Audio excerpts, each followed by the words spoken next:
I hope na makahanap na ako ng trabaho mga may guys. Oy, pagkalisuda po dire Ginoo oy. Wala kay trabaho, kailangan pang matuto ka sa kanilang lingwahe. Mahilig ka sa lakwatsa, mahilig ka sa gala, mahilig ka sa mga disco, mahilig ka sa mga kahilayan. Ay nako, baka sabihin mong uuwi ka ng Pilipinas. So ganito talaga dito sa Finland mga may guys. Pag middle of summer, talagang yung araw nila napakahaba. No, mula umaga hanggang alauna na madaling araw. May sikat pa ng araw mga may guys.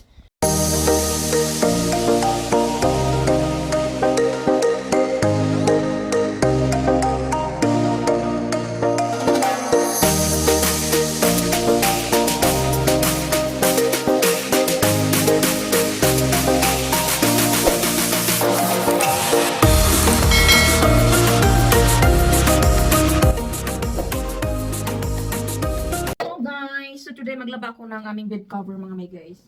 So kakagising ko lang. Kakatapos ko lang kumain ng agahan mga may guys. So alam nyo na, wala tayong klase, bakasyon. So walang mag-isa dito sa bahay kasi yung asawa ko nasa trabaho. So late nang gumising. Mag-aalauna na ako nakagising mga may guys. So kumain muna ako bago tayo maglaba. So, maglaba tayo for today ng aming mga bed cover. No? Yan. Yan. Laba-laba yarn. Laba-laba yarn. So, ayan. No? Napaka-boring talaga dito mga may guys. Sa Finland, no? Pag nandito ka sa ibang bansa, palakasan ng loob mga may guys. Kasi pag mahina ka, nako, madadala ka talaga sa depression.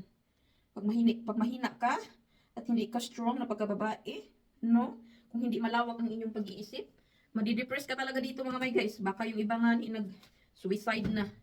Kasi, sobrang, lalo na dito sa lugar ng asawa ko mga may guys, sobrang katahimik. Kasi malayo sa city. Wala kang makausap. Meron naman akong kapitbahay dito na Pilipina. Malalakad lang yung bahay nila. Kaso ngayon, nag-summer class kasi siya ng Finnish language. Kaya wala din siyang time. Chinat ko siya, ang sabi niya, hindi daw siya makakapunta kasi next week, uwi siya ng Pilipinas. Bakasyon daw nila sa school. No, vacation kasi, mga my guys, pag nag-aaral ka ng summer class, meron ding bakasyon sila. So, uwi siya ng Pilipinas kasi bibinyagan niya yung anak niya doon sa Pilipinas. Asawa din niya Finnish. So, sabi niya, pagbalik na lang daw niya kami mag-meet. Kasi nabuburing ako dito sa bahay, mga my guys. Kaya sabi ko magkain-kain kami. Wala. Next week pala is uwi niya ng Pilipinas. Kaya pagbalik na lang niya. Yan. So, antayin lang natin. Pagkatapos nito, ready to sampay na mga my guys. Hindi mo na kailangan kusut-kusutan. Ready to sampay. Matik. Napaka-boring. So, manghipos ta ni akong ipang labhan gahapon mga my guys. Kay naglaba ko mga bed cover karon. So kahapon ako na siya gilabhan. Mga damit na mo. Yan. Magkugi ta. Kawate gibuhat diri sa balay. Sige raglubog. Ay, nako, mamiko ta. So mamiko ta mga may guys. Sa aming mga damit. Mamiko ta para may ginagawa din tayo. Ay. Buhay. Ay, buhay.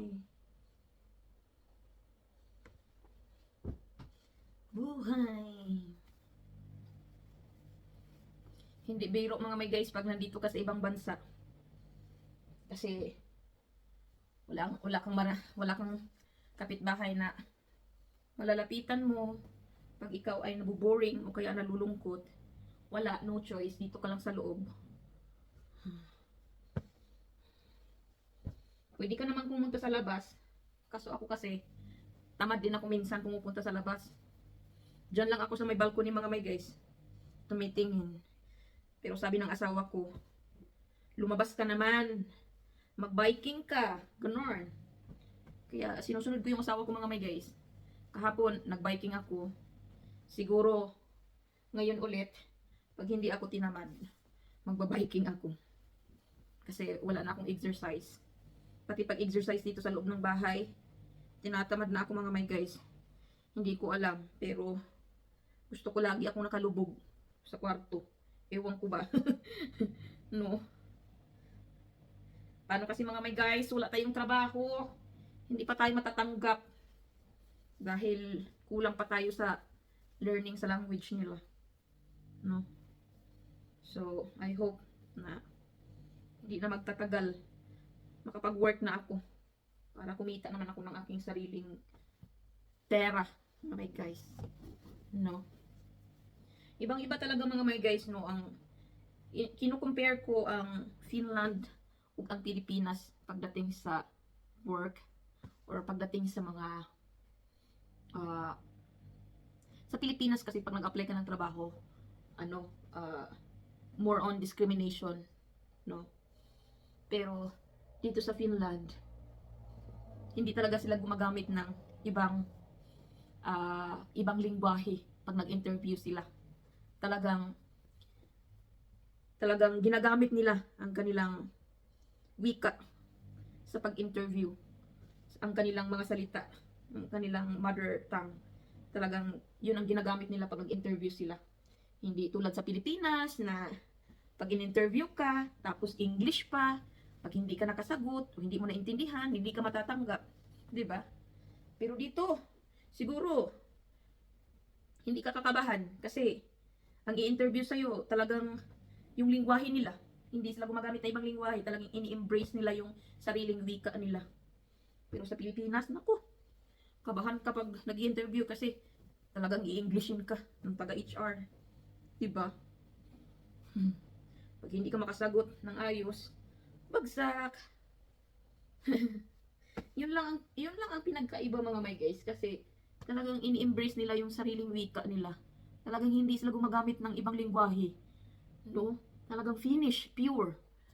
So dito kasi sa Finland, dalawa kasi ang nila lingwahe, Swedish at saka Finnish, pero ang pinakang main talaga is Finnish kasi Finland naman ito. Yung mga Swedish, ano na lang yan, yung pangalawang lingwahe na lang yan nila kasi maraming mga Swedish people na nanirahan dito sa Finland, mga my guys, simula't simula pa. Halos matatabunan na nga ang mga Finnish people sa mga taga Swedish, no. Ay, excuse me.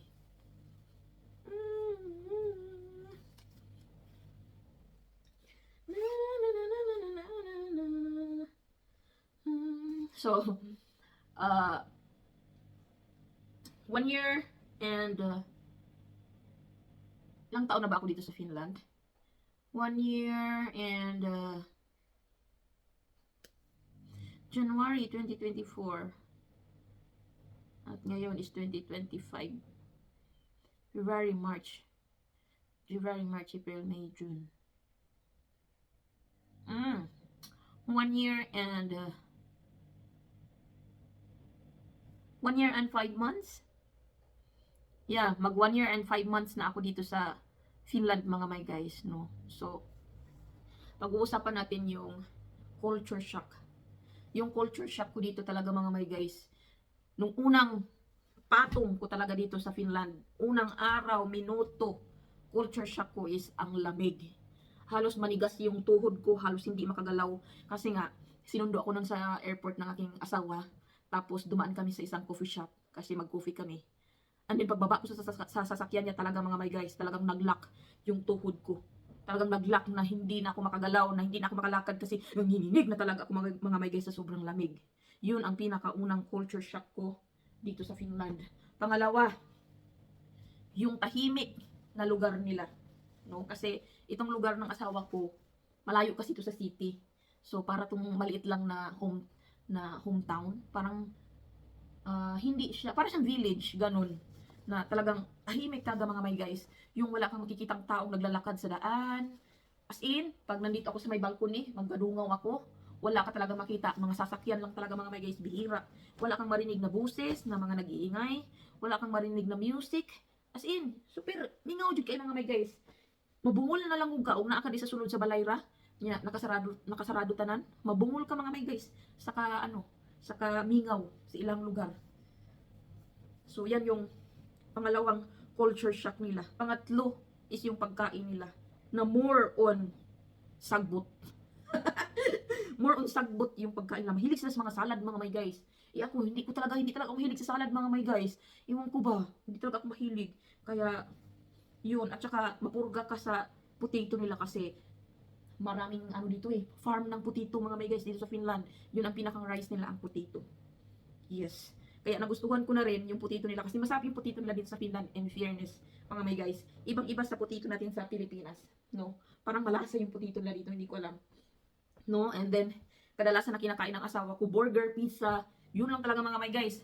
Tapos yung asawa ko hindi lang, parang pag nakakain ng 2 o 1 beses sa isang araw, okay na mga may guys. Wala nang hapunan.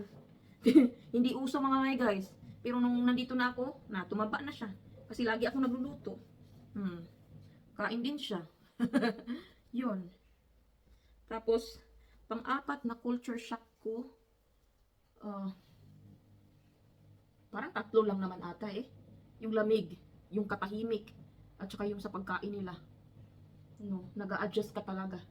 At saka ito pa pala. Pag tuwing middle of summer mga may guys, hindi ka makatulog agad dahil nga sobrang liwanag pa sa labas. Dahil yung araw nila sobrang haba.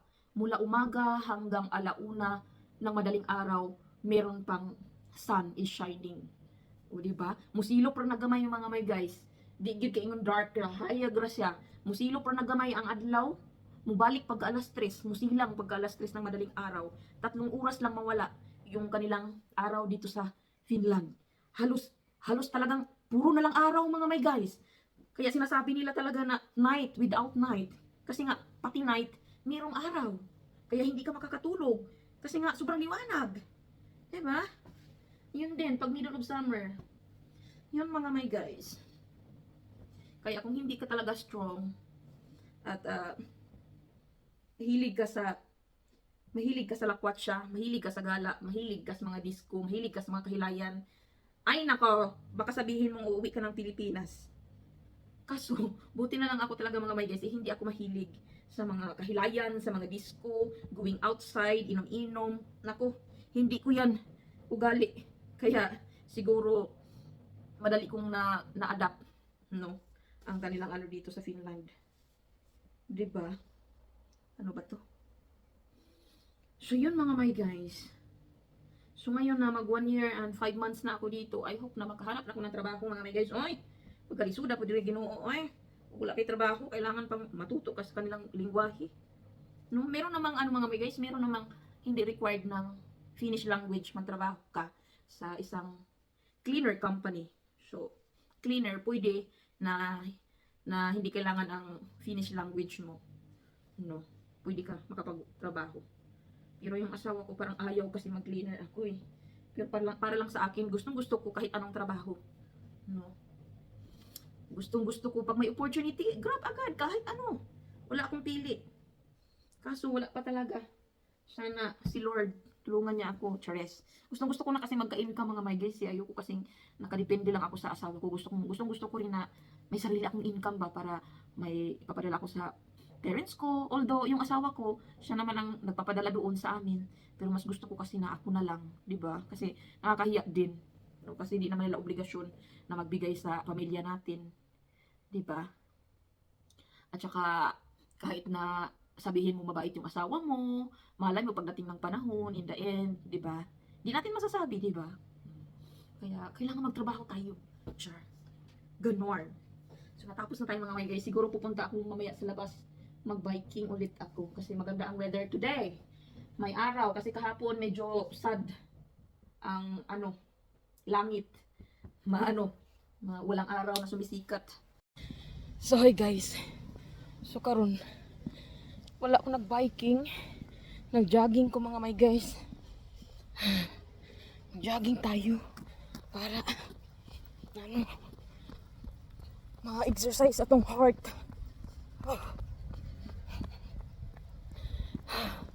So yun guys, yun yung simbahan nila dito hindi yan siya Catholic church, hindi ko alam kung anong pangalan. So kung makikita nyo mga may guys, wala ka talaga makikita ang mga tao dyan, no, na nasa labas ng bahay nila. Wala kang makita. Yan, ganito kamingaw dito sa Finland. Sobra ka peaceful at napaka-safe ng kanilang bansa. So dito tayo sa so iikot lang tayo. Umikot lang ako mga may guys. Yan, yung mga bahay dito. Yan. Wala ka talagang makitang mga tao na nasa labas. So, sinong hindi madidepress pag ganito? Kaya dapat, pag nandito ka talaga sa ibang bansa, dapat strong ka and independent. No? Kasi dili gyud lalim. Di lalim mga may guys. So, kahapon, nagbike ako, ngayon mag-walking ako para talagang lalabas yung pawis natin. Kaso sobrang mahangin din, malamig, kaya wala pa rin pawis. Pero at least na-exercise yung mga nerves natin. 'Di ba? So ganito talaga dito sa Finland mga may guys.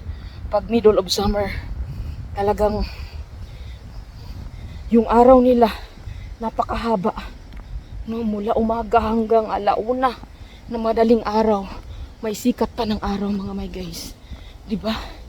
So, talagang hindi ka makakatulog agad. Kasi nga sumisikat pa yung araw. Mawala lang na siya mga may guys, ug mga 3 ka oras. Mubalik na po na siya sikat na ng 3 AM. So guys, dumating na ako. Dadaan lang ako ng store. So, yung name ng store nila is Sally. Ang unang basa ko nito nung pagdating ko mga may guys is sale. Kay sale mo to sa atin, 'di ba? Pero Sally ang basa dito mga may guys. So bibili tayo ng food kasi nagugutom ako.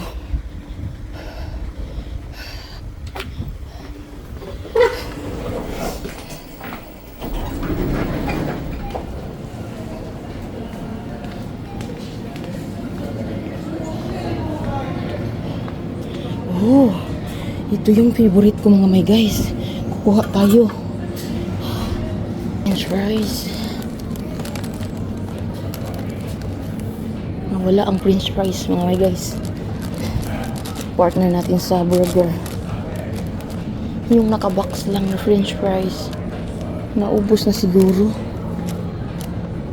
Wala na. Ah, yun. Sobrang layo naman. Meron silang anong ba tawag nito? Yung pangkuha siguro. Hindi ko alam kung paano siya gamitin. Bahala na. Ayan.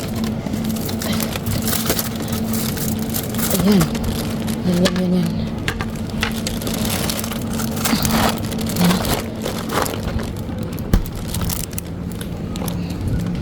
Ayan.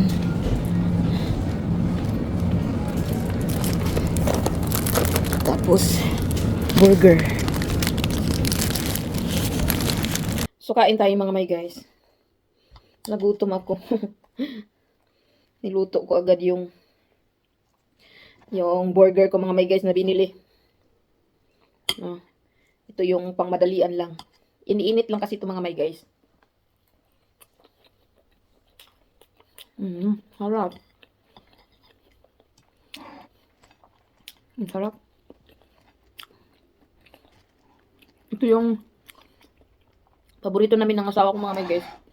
Pag nanonood kami ng Netflix, ganun. Makain talaga kami kahit na middle of the night. Like alas 12, ganun.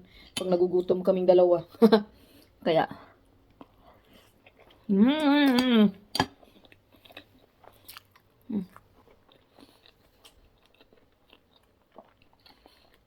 Kaya talagang pag nag-grocery ako, hindi mawawala ang ganito. Burger at saka pizza.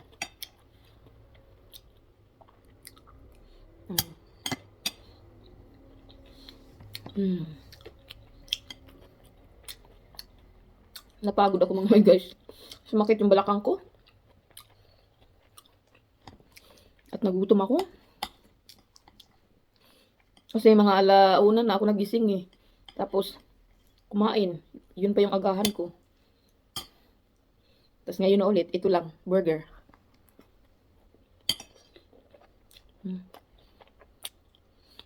Nakalimutan kong bumili ng Coke. Sayang. Ang sarap nito sa Coke eh. Nakalimutan ko. Pagod na akong bumalik doon.